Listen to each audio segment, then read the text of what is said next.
Welcome students, कैसे हैं सभी। आपका अपने चैनल क्विक साइंस में बहुत बहुत वेलकम है। जैसा कि हम सीटेट साइंस पेपर 2 की तैयारी कर रहे हैं, जो आपका एग्ज़ाम होने वाला है 20 अगस्त 2023 में। हमने मॉक टेस्ट भी कर लिए 5, जिसमें मैंने देखा बच्चों ने काफ़ी अच्छा स्कोर किया। अब लास्ट में ये आपके लिए की पॉइंट्स हैं, जिनमें से पक्का क्वेश्चन हर बार बनते हैं। तो ये की पॉइंट्स जो होते हैं, ये शॉर्ट रिवीजन होता है, बहुत ज़्यादा शॉर्ट, जो बहुत इंपॉर्टेंट है। उनका एक रिवीजन आप लोगों के लिए है, जिससे बहुत ज़्यादा हेल्प होगी आपको पेपर 2 में जब आप एग्ज़ाम देने चाहेंगे। तो चलिए शुरू करते हैं आज की क्लास, जिसमें हम कंटेंट के सारे की पॉइंट्स जो इंपॉर्टेंट हैं बहुत ज़्यादा सीटेट साइंस पेपर 2 के लिए, वो सारे के सारे हम कवर करने वाले हैं। इसके अलावा देखिए, अगर आपको वीडियो अच्छा लगता है तो प्लीज़ उसको लाइक ज़रूर करा करें, शेयर ज़रूर करा करें। और अगर किसी बच्चे को नोट्स चाहिए साइंस पेपर 2 के लिए, सारे प्रीवियस ईयर विद आंसर, सारी चीज़ें उनको मिल जाएंगी। 120 रुपीज़ की पेमेंट उनको करनी होगी, और उसके रिगार्डिंग वो मेरे को मेरी व्हाट्सएप 9411662115 पर मैसेज कर सकते हैं। जैसे ही आप मैसेज करेंगे, जैसे ही पेमेंट रिसीव होगी, आपको सारी जो पीडीएफ हैं वो सब मिल जाएंगी। 120 रुपीज़ में आपको व्हाट्सएप नंबर मैंने बता दिया है, 9411662115। इस पर आपको नोट, सारे previous year with answer tick जो हैं वो आपको मिल जाएंगे। तो चलिए, आज की क्लास आपके लिए बहुत इंपॉर्टेंट है और शुरू करते हैं सारे इंपॉर्टेंट की पॉइंट्स। मोस्ट इंपॉर्टेंट क्वेश्चन एक जो आपका हर बार बनता है, वो यहाँ से बनता है कि हम पौधों के कौन से भाग खाते हैं। जैसे आपसे पूछेगा कि प्लांट, ऐसे प्लांट जिनकी हम रूट, जो जड़ होती है, वो खाते हैं, तो आप याद रखेंगे गाजर, मूली, चुकंदर, आपका शकरकंद और ये जो शलजम है, स्वीट पोटैटो और टर्निप, ये सब हमारे रूट होते हैं एज अ फूड। अगर आपसे स्टेम पूछे तो स्टेम वाले आपको जो है बहुत ही अच्छे से, तने वाले अगर आपसे पूछे तो बहुत इंपॉर्टेंट है, अनियन, पोटैटो, जिंजर, गार्लिक और टर्मरिक। तो ये पौधे के कौन से भाग हम खाते हैं, स्टेम खाते हैं, और यही इनके रिप्रोडक्टिव पार्ट भी होते हैं। तो याद रखेंगे प्याज, आलू, अदरक, लहसुन और हल्दी। कभी कभी पूछ लेता है कि टर्मरिक जो है, हल्दी जो है, हम उसका कौन सा भाग खाते हैं, तो हम उसका तना जो होता है वो हम खाते हैं। कुछ पौधों की हम पत्तियां खाते हैं, जैसे पालक, गोभी, सरसों के पौधे। उसके अलावा कुछ पत्तियों के हम फूल जो होते हैं वो भी खाते हैं, एनसीईआरटी में बताया, जैसे केले के पौधा। तो याद रखेंगे, अगर क्वेश्चन बन जाए स्टेटमेंट की फॉर्म में कि जो बनाना प्लांट होता है, तो क्या हम उसके फ्लावर को खाते हैं? बिल्कुल। जैसे कद्दू का फूल जो होता है, पम्पकिन प्लांट का जो फूल होता है, सनफ्लावर हो गया, सूरजमुखी और चमेली, तो इनके जो फूल होते हैं वो भी क्या होता है, एज अ फूड जो है वो हम कंज्यूम करते हैं। उसके अलावा आपको याद रखना है वो कौन से विटामिन जो आपके वाटर में घुलनशील होते हैं। तो विटामिन बी और सी वो विटामिन है जो जल में घुलनशील होते हैं। उसके अलावा विटामिन ए, डी, ई, के जो होते हैं वो फैट सॉल्यूबल, जो वसा में घुलनशील होते हैं, ये वो विटामिन होते हैं। और ये जो वसा में घुलनशील विटामिन होते हैं, इन्हें ही जो हमारा लीवर होता है, जो हमारा यकृत है, वो स्टोर कर कर रखता है। तो क्वेश्चन बनता है कि कौन से विटामिन हैं जो हमारे लीवर या यकृत में स्टोर होते हैं। तो जो फैट सॉल्यूबल विटामिन होते हैं, ए, डी, ई, के, वो हमारे लीवर में स्टोर होते हैं। कौन सा विटामिन है जो रक्त का थक्का बनने के लिए रिस्पॉन्सिबल है? विटामिन के। कौन से विटामिन है जो एंटीऑक्सीडेंट होते हैं? एंटीऑक्सीडेंट का मतलब जो हमारे सेल को जल्दी से मरने नहीं देते हमारी बॉडी में।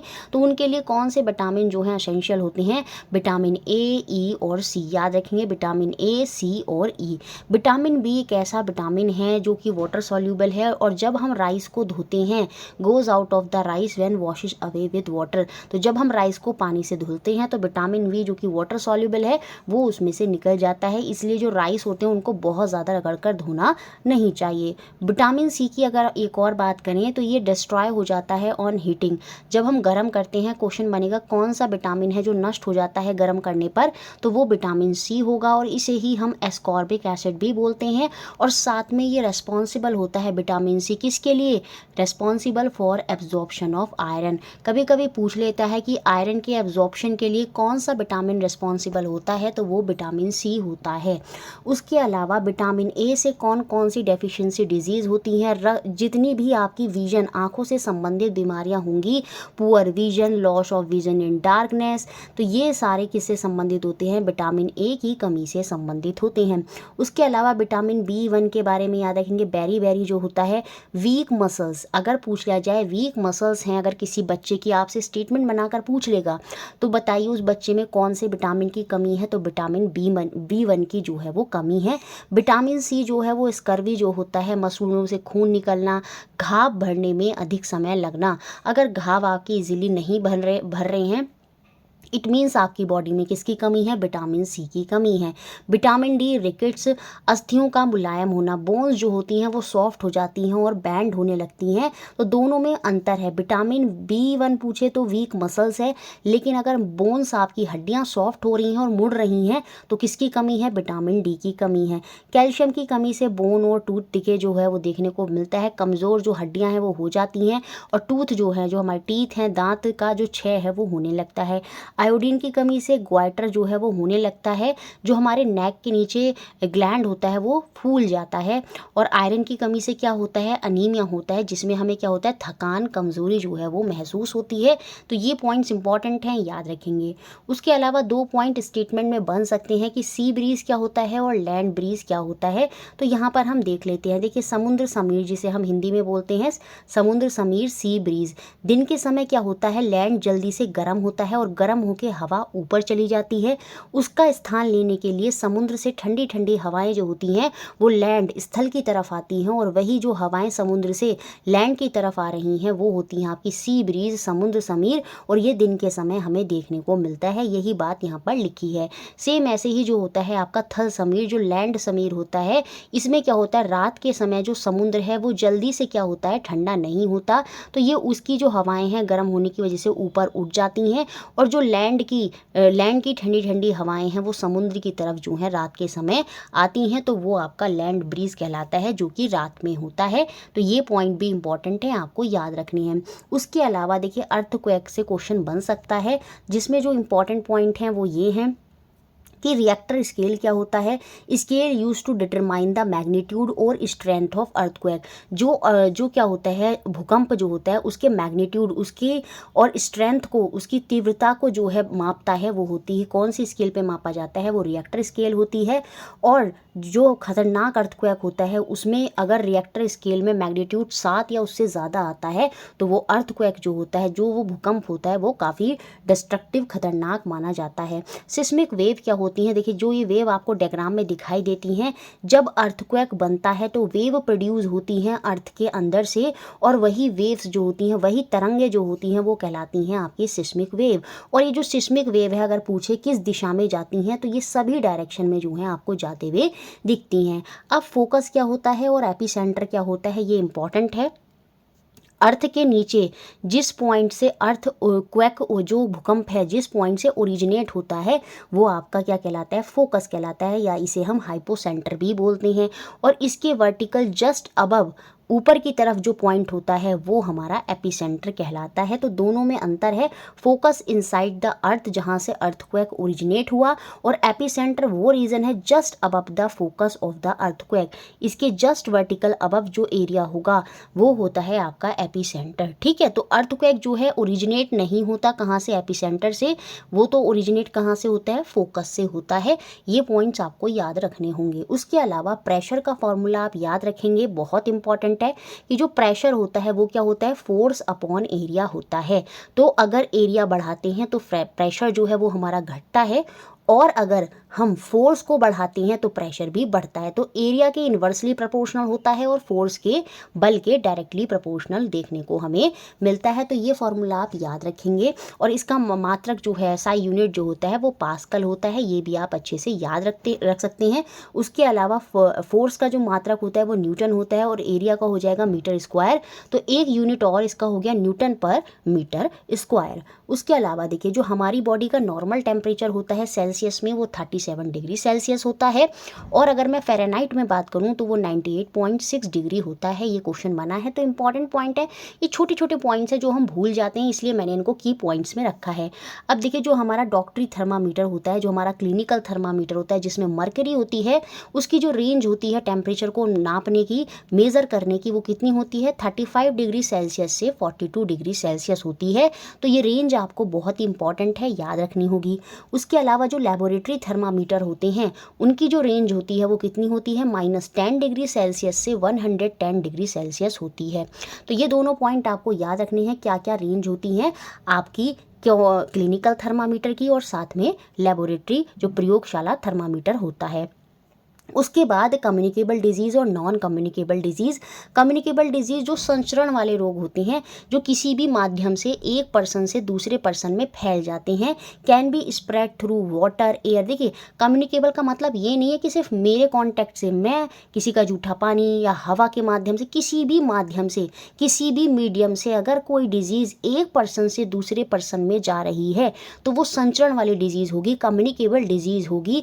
जैसे इसके एग्जाम्पल हैं एड्स, टाइफाइड, टाइफाइड वाटर के थ्रू हो जाता है, टीबी हो गया, ट्यूबरक्लोसिस एयर के माध्यम से हो सकता है, मलेरिया जो हो गया प्रोटोजोआ प्लाज्मोडियम मच्छर के माध्यम से हो गया, कॉलेरा जो हो गया ये भी पानी के माध्यम से हो जाता है। तो कोई भी मीडियम के माध्यम से, कोई भी मीडियम से अगर कोई डिजीज़ एक पर्सन से दूसरे पर्सन में जाती है तो वो आपकी कम्युनिकेबल डिजीज़ होती है। दूसरी होती है आपकी नॉन कम्युनिकेबल डिजीज़, जो एक पर्सन से दूसरे पर्सन में ट्रांसमिट नहीं होती, जो एक पर्सन से दूसरे पर्सन में नहीं जाती। जैसे फीवर हो गया, फीवर एक अगर पर्सन को है, नॉर्मल फीवर है, तो वो दूसरे को नहीं होगा। जैसे हार्ट डिजीज़ हो गई, डायबिटीज़ हो गई, थायराइड हो गया, इस तरह की जो डिजीज़ होती हैं ये नॉन कम्युनिकेबल होती हैं, ये एक पर्सन से दूसरे पर्सन में किसी भी माध्यम से, किसी भी मीडियम से नहीं जाती।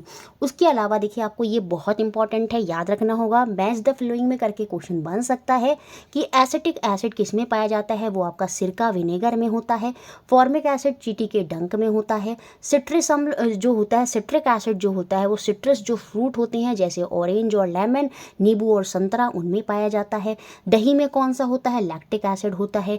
स्पिनच जो पालक होता है उसमें कौन सा होता है, ऑक्सैलिक अम्ल जो है वो देखने को मिलता है। आंवला और सिट्रस फ्रूट में एस्कॉर्बिक एसिड, जिसे हम विटामिन सी भी कहते हैं। टार्ट्रिक एसिड इंपॉर्टेंट है, याद रखना है। जो टैमरेड होती है, जो इमली होती है, उसके अंदर टार्ट्रिक एसिड होता है। अंगूर में अगर आपसे पूछ ले तो टार्ट्रिक एसिड होगा। कच्चे आम में अनराइप मैंगो से क्वेश्चन बन जाए तो याद रखेंगे उसमें भी क्या होता है, टार्ट्रिक एसिड ही हमें देखने को मिलता है। उसके बाद बेस जो क्षारक होते हैं। अब जैसे कैल्शियम हाइड्रोक्साइड आपसे पूछ लेगा कि लाइम वाटर जो है, चूने का पानी है, उसे किस और नाम से जाना जाता है, कैल्शियम हाइड्रोक्साइड से हम जानते हैं। हम बहुत बार रिएक्शन में हमने पढ़ा भी है कि कैल्शियम की रिएक्शन ऑक्सीजन से हुई, कैल्शियम ऑक्साइड बना, जिसे हम क्या बोलते हैं, क्विक लाइम बोलते हैं। फिर उसकी रिएक्शन पानी से करा दी तो वो क्या बन गया, कैल्शियम हाइड्रोक्साइड बन गया, जिसे हम चूने का पानी बोलते हैं। अगर क्वेश्चन बन जाए कि अमोनियम हाइड्रोक्साइड जो कि एक बेस है, क्षारक है, किस में प्रयोग होता है, तो एनसीईआरटी में टेबल में दिया है, खिड़कियों को साफ करने के लिए हम अमोनियम हाइड्रोक्साइड का प्रयोग करते हैं। अगर क्वेश्चन बन जाए कि सोप जो साबुन है उसमें कौन कौन से क्षारक होते हैं, तो टेबल में साफ साफ दिया है, सोडियम हाइड्रोक्साइड और पोटाशियम हाइड्रोक्साइड जो होते हैं ये हमें साबुन में देखने को मिलते हैं। ये छोटी छोटी चीज़ें टेबल में दे देते हैं और बच्चे सोचते हैं कहाँ से पूछ लिया। मिल्क ऑफ मैग्नीशिया, जिसे हम मैग्नीशियम हाइड्रोक्साइड बोलते हैं, काफ़ी बार क्वेश्चन बनता है। पेट में अगर हमारे एसिडिटी हो जाती है तो उस समय उसको न्यूट्रलाइज करने के लिए हम जिस बेस क्षारक का प्रयोग करते हैं वो होता है मैग्नीशियम हाइड्रोक्साइड। तो ये टेबल है, इंपॉर्टेंट है, याद रखेंगे। उसके बाद देखिए, ये रिएक्टिविटी सीरीज़ है जो आपको बहुत इंपॉर्टेंट है, याद रखनी होगी कि पोटाशियम सबसे ज़्यादा रिएक्टिव होता है और जो प्लेटिनम, गोल्ड, सिल्वर है ये बहुत कम रिएक्टिव होते हैं। हाइड्रोजन से नीचे वाले जो एलिमेंट हैं वो इजीली क्या होता है, रिएक्ट नहीं करते। ऑलमोस्ट क्या होता है कि ये रिएक्ट किसी के साथ नहीं करते। और इस कैटेगरी में कॉपर भी आ जाता है जो कि काफ़ी नीचे होता है। अब देखिए, क्वेश्चन बन सकता है, एक सिंगल मेटल है आयरन मेरा, एक सॉल्यूशन में पड़ा है जिंक, है ना, सॉल्यूशन में पड़ा है आपका जिंक, सॉल्ट का सॉल्यूशन है जिसमें जिंक भी है, तो क्या ये आयरन सॉल्यूशन में पड़े जिंक को निकाल पाएगा, चलिए बताइए। देखिए, ये यहाँ पर इसको नहीं निकाल पाएगा। क्यों? क्योंकि जो सिंगल मेटल आयरन है ये रिएक्टिविटी सीरीज में अगर आप देखते हैं, अभिक्रिया वाली शीलता वाली टेबल में अगर आप देखते हैं तो ये आयरन जो है जिंक से नीचे आता है। इट मीन्स ये जो जिंक है वो ज़्यादा रिएक्टिव है और ये जो सिंगल मेटल आयरन है ये कम रिएक्टिव है। तो कम रिएक्टिव होने की वजह से ये आयरन जो है ये सॉल्यूशन में पड़े जिंक को नहीं निकाल पाएगा। सिंगल मेटल जब ही सॉल्यूशन में पड़े मेटल को, धातु को निकाल सकता है जब वो सिंगल मेटल क्या होता है, सॉल्यूशन में जो मेटल पड़ा है उससे ज़्यादा रिएक्टिव होता है। लेकिन इस केस में ऐसा नहीं है तो रिएक्शन नहीं होगी। तो ये इंपॉर्टेंट है टेबल, इसको याद रखेंगे। अब देखिए, जो क्वेश्चन बनते हैं न्यूमेरिक वो तीन ही तरह के क्वेश्चन आपके बन सकते हैं। एक एवरेज स्पीड पे क्वेश्चन बनता है, औसत चाल पर क्वेश्चन बन सकता है जिसका फॉर्मूला होता है total distance upon total time, कुल दूरी बटे कुल समय। एक क्वेश्चन आपका जो बन सकता है फ्रिक्वेंसी वाले चैप्टर से क्वेश्चन बन सकता है। मोशन और टाइम में जब हम पढ़ते हैं, फ्रिक्वेंसी जो आवृत्ति होती है वो क्या होती है, ऑसिलेशन, हिंदी में क्या बोलते हैं, दोलन बटे समय, ऑसिलेशन अपॉन टाइम। जैसे क्वेश्चन में आपको दे देगा कि एक ऑब्जेक्ट है, जो 30 ऑसिलेशन करता है 3 सेकंड में, 30 ऑसिलेशन करता है 3 सेकंड में, तो उसकी फ्रिक्वेंसी क्या होगी? सिंपल फॉर्मूला है ऑसिलेशन अपॉन टाइम। इसको कट करेंगे तो 10 हर्ट्स जो है वो हमारी फ्रिक्वेंसी निकल कर आ जाएगी। फ्रिक्वेंसी का मात्रक क्या होता है? हर्ट्स होता है, ये भी आपको याद रखना होगा। तो एक फॉर्मूले बेस पर यहाँ से क्वेश्चन बन जाता है। और एक तीसरा क्वेश्चन सॉइल वाले चैप्टर में पर्कुलेशन रेट, पानी निकलने की जो दर होती है ml पर मिनट, मिलीलीटर पर मिनट में ही हम उसको निकालते हैं। पहली बात तो आप ये याद रखेंगे। तो अमाउंट ऑफ वाटर, कितना पानी जो है निकल रहा है और कितने समय में निकल रहा है। पर्कुलेशन टाइम, उनको हम दोनों को, जैसे क्वेश्चन में आपको अमाउंट ऑफ वाटर दे देगा, जैसे दे देगा 200 ml वाटर है, वो कितने टाइम में निकलता है? वो 20 मिनट में निकल जाता है। तो पर्कुलेशन रेट बताइए, अंतःस्रावण दर बताइए। तो उस केस में ये 0 से 0 कट हो जाएगा, 10 आ जाएगा। तो 10 मिलीलीटर पर मिनट जो है ये आपकी क्या हो गई? पर्कुलेशन रेट हो गई, अंतःस्रावण दर हो गई। तीनों फॉर्मूले याद रखिएगा। उसके अलावा देखिए जो इंपॉर्टेंट पॉइंट में है वो ये है कि थर्मोसेटिंग क्या होती है और थर्मोप्लास्टिक क्या होती है। कुछ प्लास्टिक ऐसे होते हैं जो इजीली डिफॉर्म हो जाते हैं हीट करने पर और कैन बी बैंड इजीली, तो वो होते हैं आपके थर्मोप्लास्टिक। ऐसे प्लास्टिक जो गर्म करने पर आसानी से विकृत हो जाते हैं और आसानी से मुड़ जाते हैं, और बार बार दोबारा फिर से गर्म करेंगे तो वो फिर से पिघल जाएंगे। तो ऐसे प्लास्टिक होते हैं आपके थर्मोप्लास्टिक, जिसका एग्जाम्पल आपको याद रखना है पॉलीथीन और पीवीसी। ये किसकी कैटेगरी में आते हैं? ये थर्मोप्लास्टिक की कैटेगरी में आते हैं। उसके इनको बहुत जगह टॉय, कॉम्ब, वेरियस कंटेनर बनाने में इनका प्रयोग किया जाता है। उसके अलावा दूसरी तरफ होती है आपकी थर्मोसेटिंग प्लास्टिक। ये वो प्लास्टिक होते हैं जो एक बार ढलने पर गर्म करके नरम नहीं किया जा सकता। Plastic which when moulded once can not be soften by heating. जैसे जो हमारे क्या कहते हैं इलेक्ट्रिसिटी में जो स्विचेस होते हैं वो इसी प्लास्टिक के बने होते हैं। जैसे अगर शॉर्ट सर्किट वगैरह होता है तो वो आसानी से पिघलते नहीं हैं। एक बार उनको मोल्ड कर दिया तो फिर हीट करने पर वो क्या होगा? वो पिघलेंगे नहीं। इसके उदाहरण थर्मोसेटिंग में याद रखेंगे बेकेलाइट और मेलामाइन जो होते हैं वो इसके उदाहरण होते हैं। उसके अलावा जो इंपॉर्टेंट पॉइंट आपको याद रखना है, रबी की फसलें और खरीफ की फसलें वो हैं, बहुत इंपॉर्टेंट है, क्वेश्चन बन सकता है। रबी की फसलें वो होती हैं जो जाड़ों की फसलें होती हैं, अक्टूबर नवंबर के टाइम पर बोई जाती हैं और अप्रैल के टाइम पर उनको काट लिया जाता है, हार्वेस्ट कर लिया जाता है। तो जाड़ों की फसलें, रबी की फसलें कौन सी होती हैं? बीट, वार्ले, ओट्स, ग्राम, मस्टर्ड। मस्टर्ड मतलब हो गया आपका मस्टर्ड हो गया आपका लाइन सीड हो गया, जिसे हम अलसी बोलते हैं हिंदी में। ठीक है, तो ये सारी सरसों, मस्टर्ड हिंदी में क्या है? सरसों। तो ये सारी क्या हैं? आपकी जाड़ों की फसलें हैं। उसके अलावा खरीफ की फसलें जो जून जुलाई के टाइम में बोई जाती हैं और नवंबर के टाइम में जो है उनको हार्वेस्ट कर लिया जाता है। तो उसमें जाता है राइस, मिलेट, रागी, पल्सेस, सोयाबीन, ग्राउंडनट, मूंगफली, कॉटन। ये सब याद रखना बहुत इंपॉर्टेंट। कॉटन, आपसे कपास पूछ लेगा किसकी फसल है, तो कपास जो है वो खरीफ की फसल है। तो प्लीज़ इन पॉइंट्स को याद रखिएगा, इंपॉर्टेंट है। उसके अलावा आपको फर्टिलाइजर में ये पॉइंट्स याद रखने ज़रूरी हैं, एनसीईआरटी में दिए हैं। उर्वरक, फर्टिलाइजर क्या है? एक तो fertiliser is a chemical substance enrich with specific nutrient. ये एक रासायनिक पदार्थ है जो विशेष पोषकों में समृद्ध होता है। इसमें कुछ स्पेशल न्यूट्रेंट्स जो हैं वो पाया जाता है।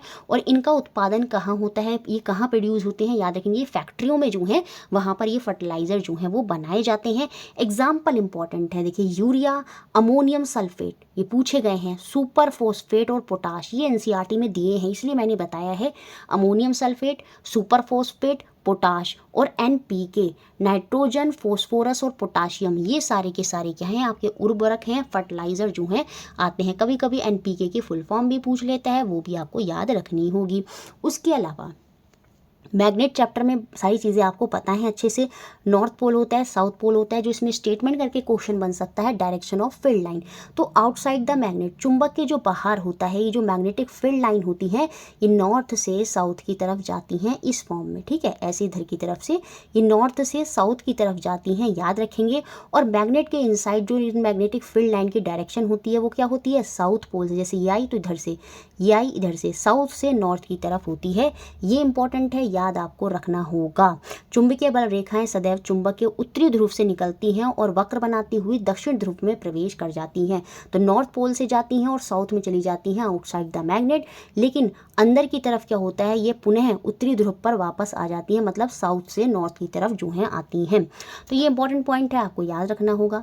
उसके अलावा देखिए पिनहोल कैमरा में कैसी इमेज बनती है। जो पिनहोल कैमरा होता है, जो एक बॉक्स के अंदर दूसरा बॉक्स फंसाया जाता है, एक ट्रेसिंग पेपर जो है करके लगाया जाता है और वहाँ पर इमेज जो है, प्रतिबिंब जो है वो हमें मिलता है। तो जो इसमें इमेज बनती है वो हमेशा रियल होती है, वास्तविक होती है, जिसे हम किसी ट्रेसिंग पेपर पर, स्क्रीन पर जो है प्राप्त कर रहे हैं। तो वही तो वास्तविक इमेज होती है। इन्वर्टेड होती है, उल्टी होती है और साथ में साइज़ में कैसी होती है, छोटी होती है। इंपॉर्टेंट है, याद रखेंगे, पिन होल कैमरे में इमेज जो बनती है वो रियल होती है, इन्वर्टेड होती है, साइज़ में छोटी होती है और जैसा ऑब्जेक्ट होता है कलर का वैसी ही इमेज, वैसा ही प्रतिबिंब बनता है। अगर ऑब्जेक्ट कलरफुल है तो इमेज जो प्रतिबिंब है वो कलरफुल होगा। अगर ऑब्जेक्ट ब्लैक एंड वाइट है तो इमेज जो बनेगी वो ब्लैक एंड वाइट बनेगी। डिपेंड करता है कि ऑब्जेक्ट कैसा है, वस्तु कैसी है। उसके अलावा प्लेन मिरर, कॉनकेव और कॉन्वेक्स मिरर में किस तरह की इमेज बनती है, ये लास्ट टाइम में आपको रिवाइज में याद रखना होगा, भूल मत जाना। जो मिरर फ्लैट होता है, फ्लैट सरफेस का होता है, वो प्लेन मिरर होता है। इसमें जो इमेज बनती है वो हमेशा वर्चुअल होती है, मतलब मिरर के पीछे होती है, दैट इज़ आभासी।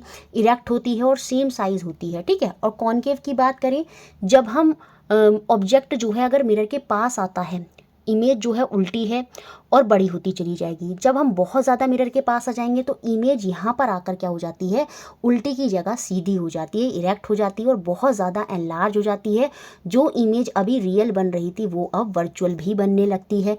लेकिन जब ऑब्जेक्ट बहुत दूर होता है, क्या कहते हैं, object is far from object, नहीं मिरर, जब ऑब्जेक्ट बहुत दूर है मिरर से, उस केस में इमेज हमेशा उल्टी बनती है, स्मॉल साइज़ की होती है और वो रियल होती है, वास्तविक होती है। तो इससे हमें ये पता चला कि ये जो कॉनकेव मिरर होता है, ये जो अवतल दर्पण होता है, इसमें पास आने पर इमेज जो है बड़ी होती चली जाती है और जो इमेज आपकी वर्चुअल होती है, वो जो रियल होती है, सॉरी, इमेज, वो बहुत ज़्यादा पास आने पर वर्चुअल भी हो जाती है। और जो इमेज आपकी उल्टी बन रही थी, बहुत ज़्यादा पास आने पर वो सीधी भी हो जाती है। ये सारे पॉइंट्स आपको याद रखने होंगे, ठीक है। जैसे यहाँ पर लिखा है कि कॉनकेव मिरर जो होता है उसमें वास्तविक और आभासी दोनों प्रतिबिंब बनते हैं। उसमें रियल इमेज भी बनती है और साथ में बड़ी इमेज भी जो है वो, सॉरी, रियल भी बनती है और साथ में वर्चुअल आभासी प्रतिबिंब इमेज भी बनती है। प्रतिबिंब छोटा भी हो सकता है और बड़ा भी हो सकता है। लेकिन अगर मैं उत्तल दर्पण की बात करूँ, कॉन्वेक्स मिरर की बात करूँ, तो इसमें जो इमेज बनती है वो हमेशा इरेक्ट होती है, सीधी होती है, वो हमेशा वर्चुअल होती है और साथ में वो हमेशा डिमिनिश्ड होती है, साइज में कैसी होती है, छोटी होती है। तो ये आपको कॉन्वेक्स मिरर के बारे में, उत्तल दर्पण के बारे में याद रखना होगा। जो काम कॉनकेव मिरर करता है सेम वही काम कौन करेगा, आपका कॉन्वेक्स लेंस करेगा। ये भी इंपॉर्टेंट है, याद रखिएगा। जो काम कॉन्वेक्स मिरर करता है सेम वही काम आपका कॉनकेव लेंस भी करता है, अवतल लेंस भी वहाँ पर वही काम करता है। ये भी पॉइंट्स आपको याद रखने होंगे। अब देखिए, जो कुछ पॉइंट्स और याद रखने हैं आपको, एग्जाम्पल याद रखने होंगे शैवाल के, जिसे हम इंग्लिश में क्या बोलते हैं, एल्गी। एल्गी के जो उदाहरण, जो एग्जाम्पल एनसीईआरटी में दिए हैं वो दिया है क्लोमाइडोमोनास। अगर आपसे पूछ लिया जाए क्लेमाइडोमोनास क्या है तो याद रखेंगे वो आपका एल्गी है। साथ में स्पायरोगायरा, ये भी क्या है, एल्गी, जो शैवाल हैं उनका उदाहरण है।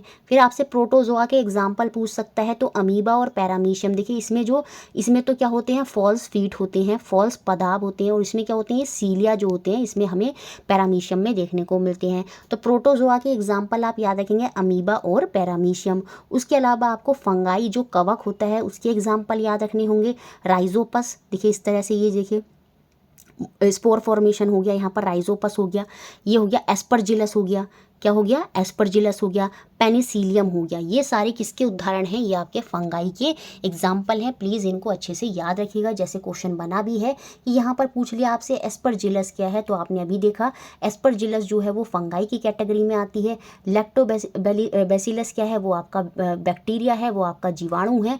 पैरामीशियम अगर आपसे पूछ लिया जाए तो पैरामीशियम में अभी हमने देखा था अमीबा और पैरामीशियम किसके उदाहरण थे, वो प्रोटोजोआ के उदाहरण थे। आपसे जैसे स्पायरोगायरा पूछ लेगा, स्पायरोगायरा क्या है, अभी हमने पीछे देखा था, वो एल्गी होता है, वो शैवाल होता है। तो इस तरह से मैचिंग करके भी आपसे क्वेश्चन पूछ सकता है। उसके अलावा देखिए यहाँ से क्वेश्चन बनने के भी 100% चांसेस हैं। ये जो 6 रोग होता है, ये जो आपका ट्यूबरक्लोसिस होता है, ये किससे होता है, ये बैक्टीरिया से होता है। और ये इसके संचरण का तरीका क्या होता है, ये ट्रांसमिशन इसका क्या होता है, ये वायु, एयर से होता है। सेम ऐसी खसरा जो मीसल्स हो गई, ये वायरस से होती है। ये आप याद कर लीजिएगा। जैसे पोलियो है, ये भी वायरस से होता है और इसके ट्रांसमिशन का तरीका वायु और जल दोनों हो सकते हैं। टाइफाइड हो गया, ये जीवाणु बैक्टीरिया से होता है और ये जल, वाटर के माध्यम से होता है। सेम ऐसे ही हेपेटाइटिस ए, अब देखिए आपसे ये सब कॉमन है, आपसे पूछ लेगा एग्जाम में हेपेटाइटिस ए। हेपेटाइटिस ए जो होता है वो वायरस से होता है, विषाणु से होता है, और इसके भी ट्रांसमिशन का जो तरीका होता है, किस तरीके से ये फैलता है, वो जल होता है, वाटर जो है वहाँ पर होता है। मलेरिया जो होता है वो किससे होता है, प्रोटोजोआ से होता है, और इसके संचरण का तरीका क्या होता है, वो मच्छर जो है वहाँ पर होता है। सेम ऐसे ये यहाँ पर इंग्लिश में भी लिखे हैं। ट्यूबरक्लोसिस हो गया, मीजल्स हो गया, चिकन पॉक्स, पोलियो जो है वायरस से हो रहा है, हेपेटाइटिस बी जो है वो वायरस से हो रहा है, लेकिन इसके संचरण का तरीका क्या है, वाटर है। ठीक है, तो ये टेबल है, इंपॉर्टेंट है, इसको याद रखिएगा। अब जैसे आपसे एक और पूछ सकता है किस किस साइंटिस्ट ने किस किस की खोज की, वो क्वेश्चन बन जाता है। तो आपको याद रखना होगा जो अलेक्जेंडर फ्लेमिंग है उन्होंने पेनिसिलिन की खोज की थी, जो अलेक्जेंडर फ्लेमिंग है उन्होंने पेनिसिलिन की खोज की थी। एडवर्ड जेनर ने जो है वो चेचक के टीके की जो है वहाँ पर खोज की थी।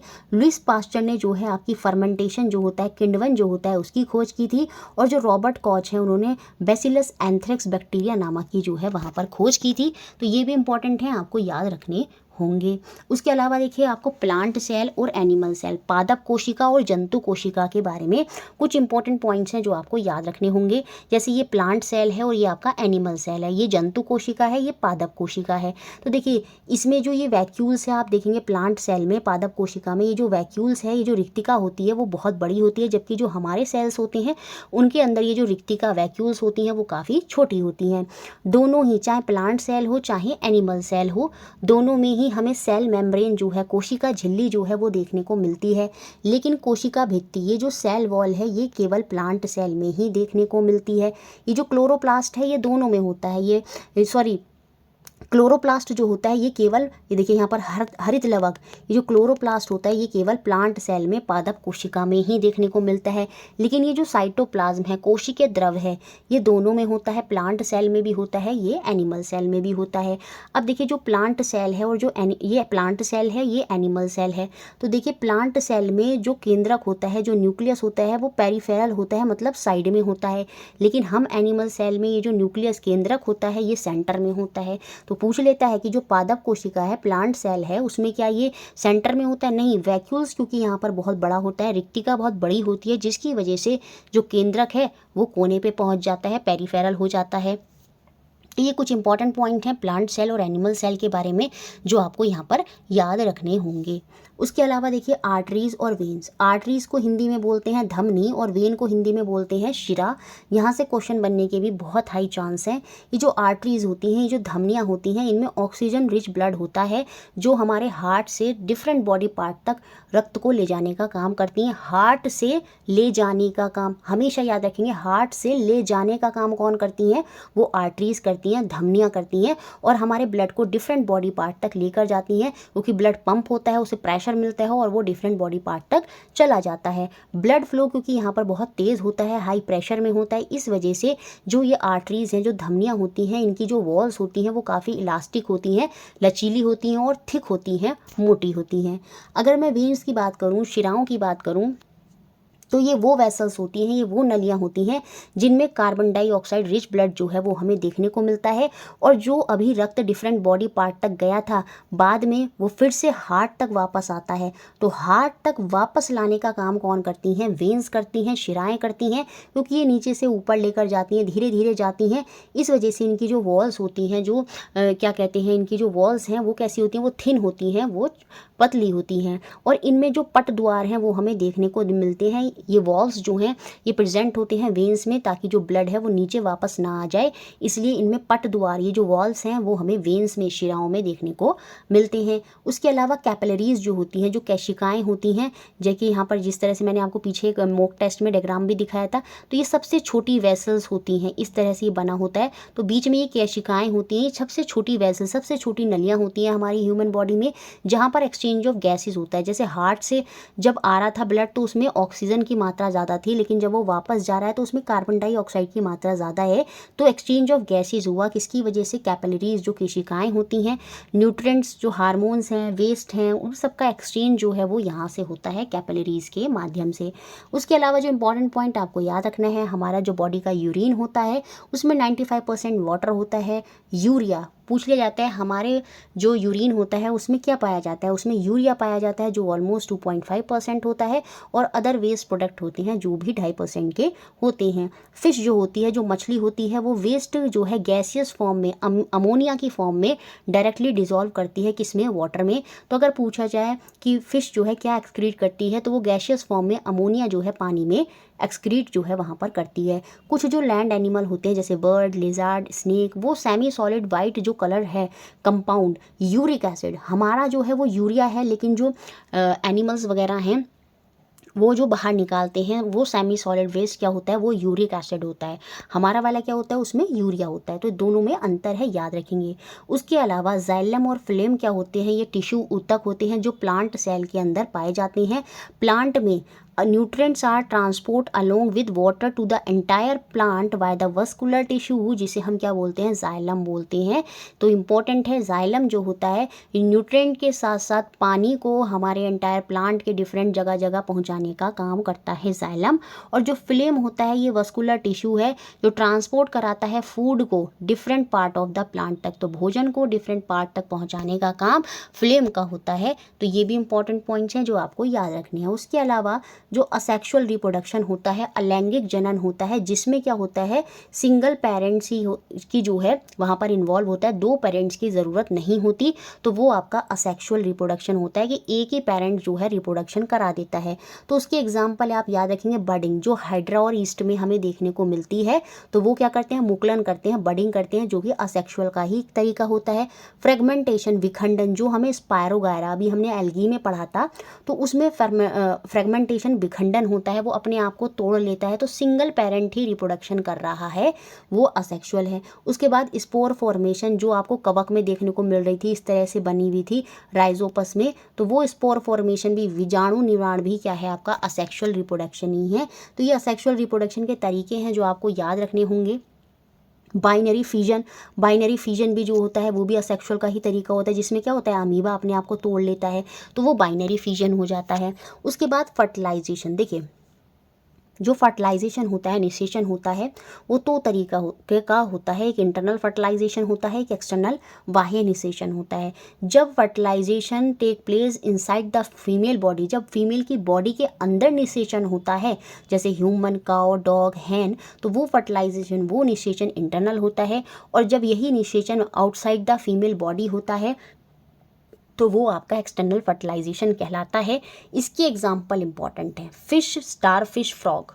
तो ये जो होते हैं ये एक्सटर्नल फर्टिलाइजेशन करते हैं। फ्रॉग जो है, मेंढक जो है, इसको लेकर पूछा जा सकता है कि ये कैसा फर्टिलाइजेशन करता है, कैसा निषेचन करता है। तो इसमें फीमेल जो होती है अपने अंडे को बाहर ही निकाल देती है, और जो मेल फ्रॉग होता है वो अपना स्पर्म निकालता है, और ये बाहर ही क्या होते हैं, मिल जाते हैं। तो बाहर, बॉडी के बाहर फर्टिलाइजेशन, निषेचन हो रहा है, तो वो आपका एक्सटर्नल फर्टिलाइजेशन होगा। उसके अलावा जो अपने बच्चों को जन्म देते हैं वो विविपोरस होते हैं, जरायुज जंतु होते हैं, और जो अंडे देते हैं वो आपके ओविपोरस होते हैं, अंड प्रजनन जो हैं जंतु वहाँ पर होते हैं। देखिए एसिड, बेस और सॉल्ट वाले चैप्टर से ये पॉइंट बहुत इंपॉर्टेंट है, याद रखना है। देखिए जो टर्मरिक होती है, हल्दी होती है, वो लाल हो जाती है किसमें, बेसिक सॉल्यूशन में, क्षारक में, और अपना colour same as it is रखती है एसिड में, मतलब येलो ही रहेगी किसमें, अम्ल में, एसिड में। चाइना रोज़ की बात करें तो ये डार्क पिंक हो जाता है किसमें, आपका एसिड में, और बेसिक सॉल्यूशन में ये ग्रीन हो जाता है, ये आपको याद रखना होगा। वो सॉल्यूशन जहाँ पर कोई कलर चेंज नहीं होता लिटमस पेपर में, वो न्यूट्रल सॉल्यूशन होते हैं। एग्जाम्पल के लिए शुगर हो गया।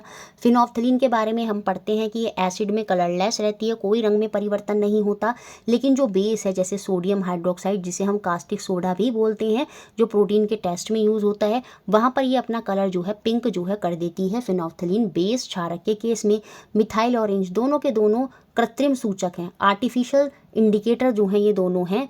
मिथाइल ऑरेंज रेड कलर देता है एसिड में, और येलो कलर देता है बेस में, क्षारक में।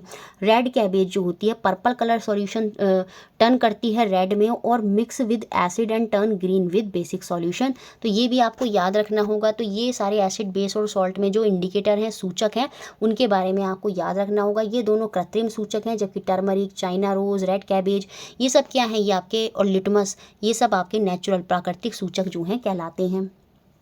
उसके अलावा सोलर सिस्टम, देखिए पूरा सोलर सिस्टम होता है, बीच में सन होता है। तो ये जो शुरू के 4 प्लैनेट होते हैं ये आपके इनर प्लैनेट होते हैं, और ये जो बाहर के 4 प्लैनेट होते हैं ये आपके बाह्य ग्रह होते हैं, आउटर प्लैनेट होते हैं। और इनके बीच में आपको ये मार्स और अर्थ के बीच में देखिए ये यहाँ पर ये यहाँ पर मार्स है और ये यहाँ पर जुपिटर है। तो इन दोनों के बीच में एक बेल्ट यहाँ पर दिखाई देती है जिसे हम एस्ट्रॉइड बेल्ट जो है वो यहाँ पर कहते हैं। तो ये इंपॉर्टेंट है, आपको याद रखने होंगे। सबसे दूर वाला प्लैनेट कौन सा हो गया, वो हमारा नेपट्यून हो गया। ठीक है, ये इंपॉर्टेंट है, इस तरह की चीज़ें आपको याद रखनी होंगी। अब देखिए यहाँ पर एक क्वेश्चन जो एनसीईआरटी की बुक में ही दे रखा है, विच of the following is not a member of solar system. पूछ लेगा आपसे कि कौन सा सोलर सिस्टम का मेंबर नहीं है। तो एस्ट्रॉइड हमने अभी देखा था, सैटेलाइट भी होते हैं, कॉमेट भी जो होते हैं वो सब सोलर सिस्टम के मेंबर होते हैं। लेकिन कॉन्स्टलेशन जो ग्रुप ऑफ स्टार है, जैसे उर्सा मेजर हो गया, ग्रेट बियर हो गया, वो क्या है, वो सोलर सिस्टम का मेंबर नहीं है। इंपॉर्टेंट है, याद रखेंगे। Constellation is not a member of solar system. These are the group of star, जो स्टार है उनका जो समूह है, जो पर्टिकुलर शेप वहाँ पर बना लेते हैं, वो कॉन्स्टलेशन होते हैं। एग्जाम्पल के लिए उर्सा मेजर, ओरियन हो गया, ग्रेट बियर हो गया। अब देखिए which of the following is not a planet of the sun. तो सैटर्न, अर्थ, मरकरी सब प्लैनेट है, लेकिन जो ये सीरियस होता है ये यहाँ पर प्लैनेट नहीं है। सीरियस क्या है कि स्टार है। तो ये इंपॉर्टेंट है, ये सब आपको याद रखने होंगे। उसके अलावा हमें फेसेस ऑफ मून क्यों दिखाई देते हैं, क्योंकि हमें मून का वही हिस्सा दिखता है जिस पर लाइट पड़ती है। जैसे आपने न्यू मून में देखा था, जो अमावस होती है उसमें क्या होता है, मून बीच में आ जाता है अर्थ और सन के, तो ये वाला हिस्से पे लाइट पड़ती ही नहीं है, इस वजह से हमें वहाँ पर मून दिखाई नहीं देता। तो इसी वजह से हमें ये जो कलाएँ हैं, फेसेस दिखाई देती हैं, क्योंकि जिस पर लाइट पड़ती है जिस हिस्से पर, वही हिस्सा हमें दिख जाता है, और इसी वजह से ये कलाएँ जो हैं वहाँ पर होती हैं। यही सब यहाँ पर डिटेल में लिखा है। तो यही सब बात है। द प्लैनेट जो सबसे दूर है वो है आपका नेपट्यून, जिसे हम रेडिश भी प्लैनेट बोलते हैं। एक ऐसा ग्रह जो रेडिश है, लाल है, वो मार्स हो जाता है।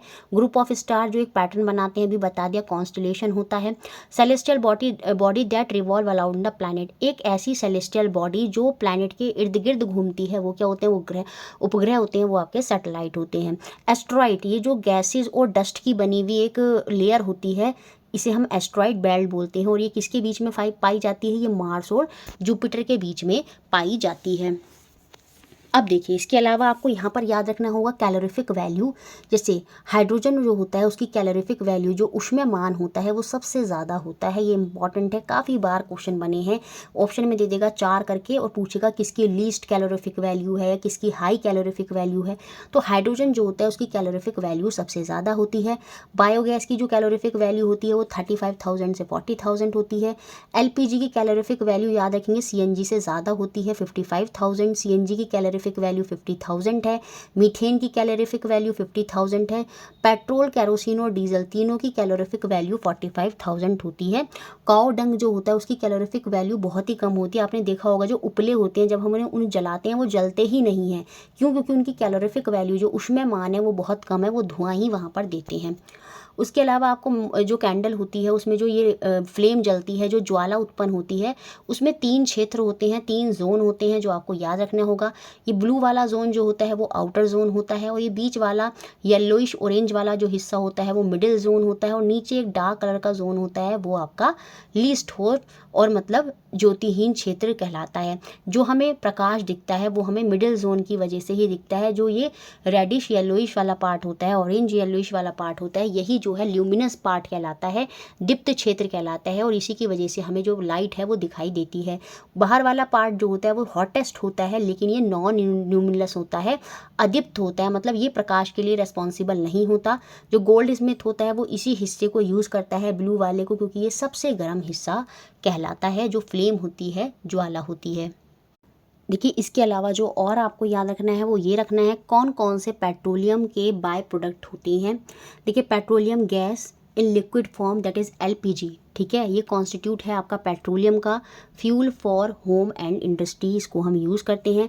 पेट्रोल जो है वो भी हमें पेट्रोलियम से ही मिलता है। कैरोसिन जो है वो भी हमें पेट्रोलियम से ही मिलता है। जेट एयरक्राफ्ट में अगर पूछ लिया जाए तो वहाँ पर कैरोसिन हो गया, जैसे लिखा है एनसीईआरटी में। डीजल जो होता है वो भी हमें क्या मिलता है, आपका पेट्रोलियम से ही मिलता है। इलेक्ट्रिक जनरेटर वगैरह में ये यूज़ होता है। लुब्रिकेटिंग ऑयल जो होता है वो भी हमें पेट्रोलियम से ही मिलता है। पैराफिन वैक्स जो होती है वो भी हमें किससे मिलती है, पेट्रोलियम से ही मिलती है। और ये जो बिटुमेन होता है, ये काफ़ी बार पूछा गया है, ये जो बिटुमेन होता है ये भी पेट्रोलियम का बाय प्रोडक्ट ही होता है। पेंट वगैरह और रोड की सरफेसिंग में इसका प्रयोग जो है किया जाता है। तो ये सारे पेट्रोलियम के जो होते हैं बाय प्रोडक्ट होते हैं, ये भी आपको याद रखना होगा। ये सिल्क मॉथ का जो सिल्क मॉथ से कैसे हमें ककून मिलता है और कैसे हमें सिल्क रेशम जो है वो मिल जाता है, वो पूरा आपको याद रखना होगा कि सबसे पहले जो फीमेल सिल्क मॉथ होती है, जो मादा रेशम कीट होती है, वो अंडे देती है जिससे क्या होता है आपका लार्वा निकलता है, विच हैचेज लार्वा। तो लार्वा वहाँ से निकलता है और उसी लार्वा को हम कैटरपिलर या सिल्क वॉर्म, कैटरपिलर या रेशम कीट कहते हैं। अगर पूछ लिया जाए रेशम कीट और कैटरपिलर क्या एक ही हैं, बिल्कुल, इसे ही हम कैटरपिलर या रेशम कीट कहते हैं, जो लार्वा वहाँ से निकलता है। फिर ये जो है ग्रो करता है साइज़ में कैटरपिलर, और ये अपनी नेक्स्ट स्टेज में पहुँचने के लिए तैयार हो जाता है, जिसे हम क्या बोलते हैं, pupa. It first weave a net to hold itself. अपने आप को होल्ड करने के लिए क्या करता है, अपने ऊपर क्या करता है, नेट जो है वो वीव करना शुरू कर देता है। और इस केस में ये क्या करता है, स्विंग करता है अपने हेड को, किसकी फॉर्म में, जैसे 8 फिगर होती है, इस तरह से ऐसे ऐसे घूमता रहता है, इस तरह से घूमता रहेगा, खाता पीता रहेगा और अपने ऊपर एक कवरिंग जो है यहाँ पर कवर कर लेगा। ठीक है। During the movement of head the caterpillar secret fibre, ये यहाँ पर एक फाइबर जो होता है, तंतु जो है वो निकालता है, जो प्रोटीन का बना होता है। And harden on expose to air, जब ये हवा के संपर्क में आ जाता है तो ये कठोर बन जाता है और बिकम क्या बन जाता है, ये सिल्क, रेशम का जो तंतु होता है, सिल्क फाइबर वहाँ पर बन जाता है। और ये जो कैटरपिलर था सून कम्प्लीटली अपने आप को पूरी तरह से, ये जो सिल्क फाइबर ये अपने ऊपर बुन रहा है, इससे पूरी तरह से अपने आप को कवर कर लेता है। और जब ये पूरी तरह से अपने आप को कवर कर लेता है इस सिल्क फाइबर से, रेशम के तंतु से, यही कवरिंग जो है आपकी क्या कहलाती है, ककून जो है ये यहाँ पर कहलाती है। उसके बाद ये जो मॉथ है, ये जो रेशम कीट है, ये इस ककून के अंदर ही डेवलप होता है। और इस ककून को फिर हम क्या करते हैं, गर्म पानी में डाल देते हैं, जहाँ से क्या होता है, हमें जो सिल्क के यान हैं, सिल्क के जो तागे हैं, वो हमें इस ककून से प्राप्त हो जाते हैं। ठीक है। तो ये भी इम्पॉर्टेंट है, आपको यहाँ पर याद रखनी होगी इसकी पूरी स्टेज, ये मैंने आपको यहाँ पर बता दी। अब देखिए ऐसे ही जो शीप होती है, जो भेड़ होती हैं, उनसे हमें ऊन कैसे मिलती है भेड़ों से, तो सबसे पहले ऊन की कटाई होती है, पहले हम शेयरिंग करते हैं। इंग्लिश में इंपॉर्टेंट है, याद रखना होगा, हिंदी में भी याद रखना होगा कि सेकंड पॉइंट में क्या होता है, अभिमार्जन होता है। बच्चे कंफ्यूज हो जाते हैं कि अभिमार्जन क्या है। अभिमार्जन जिसे हम इंग्लिश में स्काउरिंग बोलते हैं, ये होती है रुई की सफाई, उसको हम धुलते हैं, उसके अंदर से जो ग्रीस वगैरह है, डर्ट वगैरह है, वो हम निकालते हैं। तो दोनों स्टेप याद रखेंगे, सबसे पहले शेयरिंग आएगा, उसके बाद क्या आता है, उसके बाद स्काउरिंग आती है, याद रखेंगे इंपॉर्टेंट। फिर क्या होता है, फिर आपकी सॉर्टिंग होती है, फिर छटाई होती है, जो अलग अलग तरह की ऊन होती है, कुछ हिस्सों की अच्छी ऊन होती है, कुछ हिस्सों की बेकार ऊन होती है, उसको अलग करा जाता है। ठीक है। उसके बाद धुनाई होती है और उसके बाद बुनाई और रंगाई जो है वो कर ली जाती है। ये स्टेप भी आपको याद रखने होंगे। देखिए उसके अलावा आपको प्लांट की जो पत्तियां होती हैं, वो मैंने इसमें ऐड करना भूल गई, लेकिन वो बहुत इंपॉर्टेंट है। देखिए पत्तियां दो तरह के शिरा विन्यास उनमें देखने को मिलते हैं। एक पत्तियां आपने देखी होंगी, जैसे तुलसी का पौधा देखते हैं आजकल हम चाय में डालते हैं, तो उसमें इस तरह की वेसल्स, नलियां जो हैं वो देखने को मिलती हैं, जाली रूपी। तो याद रखेंगे ये वाला वेनेशन कैसा होता है, रेटिकुलेट, जाली रूपी रेटिकुलेट वेनेशन होता है। और जैसे बनाना का पेड़ पत्ती आपने देखी होगी, या घास का पत्ती आपने देखी होगी, उसमें जो ये वेसल्स होती हैं, जो नलियाँ होती हैं, बिल्कुल सीधी सीधी होती हैं। तो ये कैसा वेनेशन होता है, ये आपका पैरेलल वेनेशन होता है। कैसा होता है, पैरेलल वेनेशन होता है, पैरेलल समांतर सिरा विन्यास होता है। तो पत्तियों में दो तरह के वेनेशन, दो तरह के सिरा विन्यास होते हैं। एक जाली रूपी जिसे हम रेटिकुलेट या जाली रूपी सिरा विन्यास बोलते हैं, एक पैरेलल होता है, एक समांतर सिरा विन्यास होता है। अब जो पत्तियां रेटिकुलेट वेनेशन दिखाती हैं, जाली रूपी पत्तियां जहां पर होती हैं, जाल जैसी पत्तियां जिनकी होती हैं, उनमें जो रूट होगी, उनमें जो जड़ होगी, याद रखेंगे वो हमेशा कैसी होती है, बहुत ही इंपॉर्टेंट है, वो हमेशा टैप रूट होती है, मूसलाधार जड़ें होती हैं। टैप रूट कौन सी जड़ें होती हैं, जिनमें एक मेन जड़ होती है और बाकी छोटी छोटी ब्रांचेस उसमें से निकल रही होती हैं, जैसे गाजर मूली वगैरह हो गए। तो टैप रूट जो है वो हमें देखने को मिलती हैं, मूसलाधार जड़ें देखने को मिलती हैं, जहाँ पर जाली रूपी सिरा विन्यास होता है, रेटिकुलेट वेनेशन होता है। और जहाँ पर पैरेलल वेनेशन होगा, जहाँ पर पत्तियाँ सीधी सीधी होंगी नलियाँ, उनमें तो वहाँ पर जो रूट होगी, वहाँ पर जो जड़ होती है वो कैसी होती है, वो आपकी फाइब्रस रूट होती है। कैसी होती है? फाइब्रस रूट होती है। गुच्छेदार जड़ें जो होती हैं वहाँ पर मिलती हैं। इस तरह से गुच्छे जो है मिलते हैं। जैसे आप देख सकते हैं बनाना हो गया, बैम्बू हो गया, चाहे आपका ग्रास का पौधा हो गया, ये सारे के सारे, चाहे वीट गेहूँ का पौधा हो गया, आप इनको उखाड़ेंगे तो इनमें जो जड़ें होती हैं वो गुच्छे जैसी निकलती हैं। वो पैरेलल वेनेशन में हमें देखने को मिलती हैं। ये भी इंपॉर्टेंट है जो आपको याद रखना होगा। उसके अलावा देखिए थ्रेशिंग क्या होता है, विनोइंग क्या होता है। जब हम डंडियों को पीट कर उसमें से उसका जो अनाज है वो अलग करते हैं, वो होता है threshing. The process is use to separate grain from stalk. डंडियों से अन्न कणों को अलग करना ही आपका थ्रेशिंग होता है। विनोइंग क्या होता है? देखिए ये विनोइंग है। हैवियर और लाइटर कंपोनेंट को हवा के माध्यम से अलग कर लिया जाता है। हवा जब चलती है तो जो गेहूं के दाने हैं वो नीचे आ जाते हैं और जो भूसा होता है वो हवा से क्या होता है, अलग चला जाता है। तो ये आपका विनोइंग होता है। उसके अलावा सेडिमेंटेशन और डिकेंटेशन, अवसादन और निस्तारण दोनों इंपॉर्टेंट है जो आपको याद रखना होगा। देखिए जैसे आप एक ग्लास देख रहे हैं, इसमें जो मिट्टी नीचे बैठ गई है पानी के अंदर, ये सेडिमेंटेशन है, ये अवसादन है। लेकिन अब इस साफ पानी को मैंने दूसरे ग्लास में निकाल लिया तो वो डिकेंटेशन होता है, वो आपका निस्तारण होता है। ये भी आपको याद रखना होगा। अब देखिए फ्लोवर के जो पार्ट होते हैं वो आपको याद रखने होंगे। जो फीमेल रिप्रोडक्टिव पार्ट होते हैं वो कहलाता है आपका क्या, स्त्री केसर पिस्टल। और इस पिस्टल के अंदर 3 चीज़ें आती हैं, स्टिग्मा, स्टाइली, ओवरी, वर्तिकाग्र, वर्तिका और अंडाशय जो है ये फीमेल रिप्रोडक्टिव पार्ट के अंदर जाती हैं। और कंप्लीट मिलाकर इसे हम पिस्टल या स्त्री केसर बोलते हैं। स्टेमन जो होता है वो मेल रिप्रोडक्टिव पार्ट होता है जिसे हम पुंकेसर बोलते हैं। और इसमें 2 चीज़ें आती हैं, ये जो गोला सा बन रहा है ये एंथर होता है, ये आपका क्या होता है, पराकोश होता है। और ये जो लंबी सी डंडी दिख रही है ये आपका तंतु होता है। तो ये फीमेल और मेल रिप्रोडक्टिव पार्ट जो होते हैं फ्लावर के, फूल के, ये आपको याद रखने होंगे। देखिए उसके अलावा काफ़ी क्वेश्चंस बने थे तो मैंने ये ऐड कर दिया है कि प्लांट जो हैं, कौन कौन से फ्लोटिंग प्लांट होते हैं, उनके क्या क्या फीचर्स होते हैं, वो इंपॉर्टेंट है, आपसे पूछे जा सकते हैं।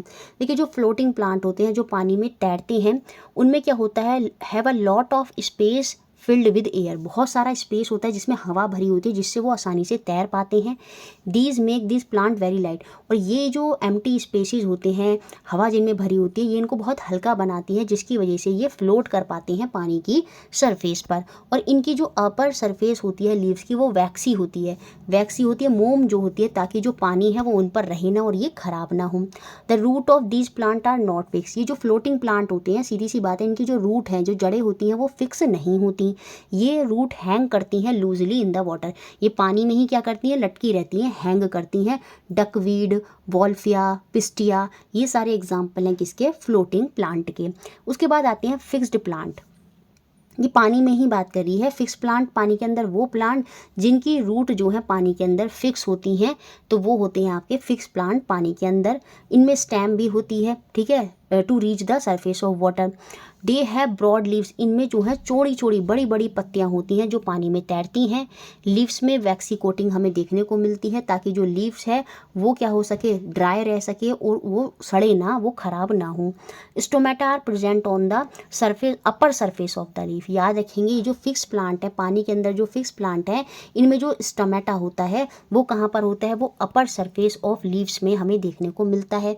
इनमें thin, hollow, flexible, light stems होती हैं which help leaves to float. इसकी वजह से पत्तियां जो होती हैं वो फ्लोट करती हैं। Lotus and water lily are some example. इसके एग्जाम्पल में क्या जाते हैं, लोटस और वाटर लिली आ जाते हैं। डेजर्ट प्लांट इंपॉर्टेंट है, डेजर्ट का अडेप्टेशन काफ़ी बार एग्जाम में पूछा है। Plant store water in their stem और लीव्स। देखिए ये जो पानी है अपने अंदर स्टोर कर कर रखते हैं, अपनी स्टेम में भी, अपने तने में भी और अपनी पत्तियों में भी।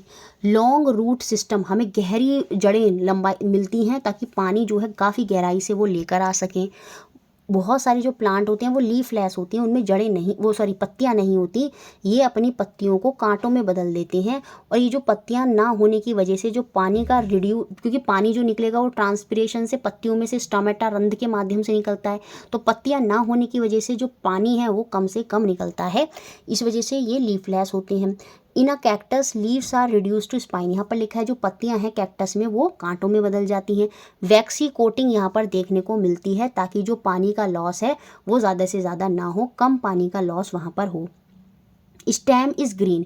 यहाँ पर जो पत्तियाँ होती, सॉरी पत्तियों के साथ साथ जो इनका तना होता है वो भी ग्रीन होता है, इसलिए जो फोटोसिंथेसिस है वो यहाँ पर स्टेम में भी देखने को मिलता है। तो क्वेश्चन बन जाता है कि फोटोसिंथेसिस क्या केवल पत्तियों में ही होता है? जो डेजर्ट प्लांट होते हैं उनमें ये जो फोटोसिंथेसिस है हमें स्टेम में भी देखने को मिलता है। इंपॉर्टेंट है, याद रखना होगा आपको। अब देखिए डेजर्ट प्लांट ऐसे प्लांट होते हैं ये जो फोटोसिंथेसिस है ये रात के समय में भी करते हैं, ये इंपॉर्टेंट है। माउंटेन प्लांट जो होते हैं, अब याद रखना है, ये टॉल और स्ट्रेट होते हैं। कोन शेप, ये जो कोन शेप वाले होते हैं इस तरह से, ये जो कोन शेप वाले प्लांट होते हैं ये आपके माउंटेन प्लांट होते हैं। स्नोफॉल ये कोन की शेप में क्यों होते हैं? ताकि जो स्नो है वो इजीली इनसे गिर जाए, ठीक है, सरफेस पर। Most plant have needle like leaves. अगर क्वेश्चन बन जाए कि निडल लाइक लीव्स, पत्तियां जो होती हैं वो निडल जैसी होती हैं, वो किस में होती हैं? वो माउंटेन प्लांट में ही होती है। Needle shape prevent too much water loss and help to shed snow easily. Water loss जो है उसको रोकने से और साथ में जो स्नो है वो आसानी से झड़ जाए। एग्जाम्पल इंपॉर्टेंट है माउंटेन प्लांट के, कॉनिफर, पाइन्स, ये सब किसके एग्जाम्पल हैं? ये आपके माउंटेन प्लांट के ही एग्जाम्पल हैं। तो ये सारा था जो इम्पॉर्टेंट है। लास्ट में मैंने आपको पूरा एक छोटी सी समरी या कहेंगे या की पॉइंट्स मैंने आपको बताए हैं, मोस्ट इंपॉर्टेंट हैं ये आपके लिए। वीडियो अच्छा लगता है लाइक करें, शेयर करें और चैनल से बने रहें।